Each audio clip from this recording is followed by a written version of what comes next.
ইসলাম এমন একটি জীবন ব্যবস্থা, এমন একটা দ্বীনি ব্যবস্থা যা আমাদের জীবনের সবটুকুকেই অন্তর্ভুক্ত করে। আমরা অনেকেই ব্যক্তিগত ইবাদতটাকে দিন মনে করি, সালাত, সাওম, হজ, যাকাত, ব্যাস এতটুকুর মধ্যেই দিন সীমাবদ্ধ হয়ে গেছে বলে অনেকে মনে করি।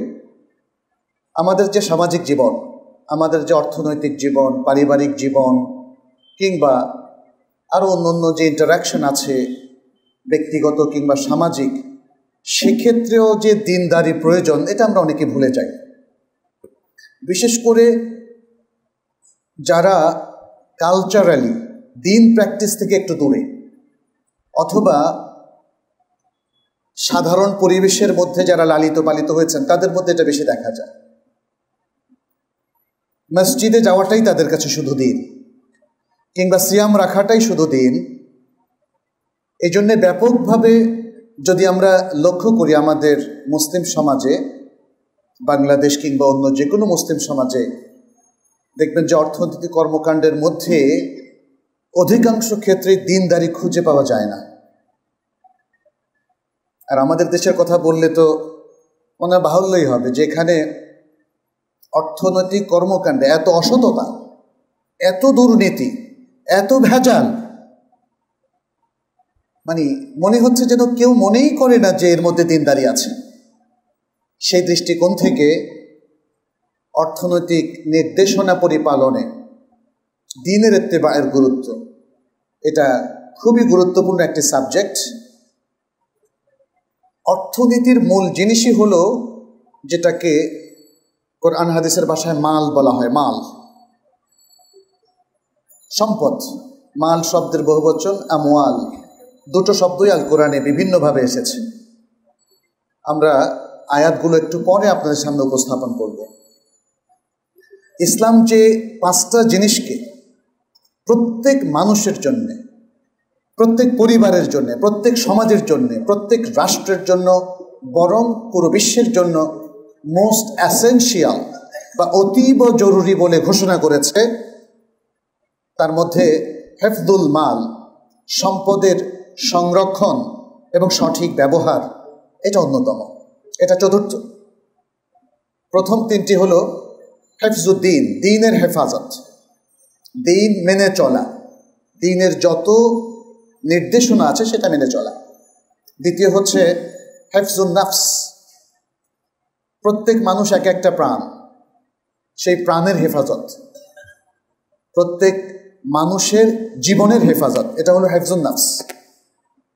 তৃতীয় হচ্ছে হেফজুল আকল, মানুষের যে বুদ্ধি বিবেক আল্লাহ দিয়েছেন, আকল দিয়েছেন, যে আকলের মাধ্যমে মানুষকে অন্য যে কোনো প্রাণী থেকে আলাদা করা হয়েছে, এবং যে আকলের কারণে আল্লাহ সুবহানাহু ওয়া তাআলা দ্বীনের তাকলিফ দিয়েছেন, দ্বীনের দায়িত্বটা ফরজ, ওয়াজিব এবং দ্বীনের আরও যে আহকামগুলো আছে সেগুলো মেনে চলার দায়িত্ব দিয়েছেন আকলের কারণে।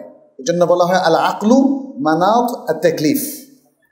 বান্দাকে একটা দায়িত্ববোধের মধ্যে, দায়বদ্ধতার মধ্যে ফেলে দেওয়ার কারণই হচ্ছে আপনার আকল থাকাটা।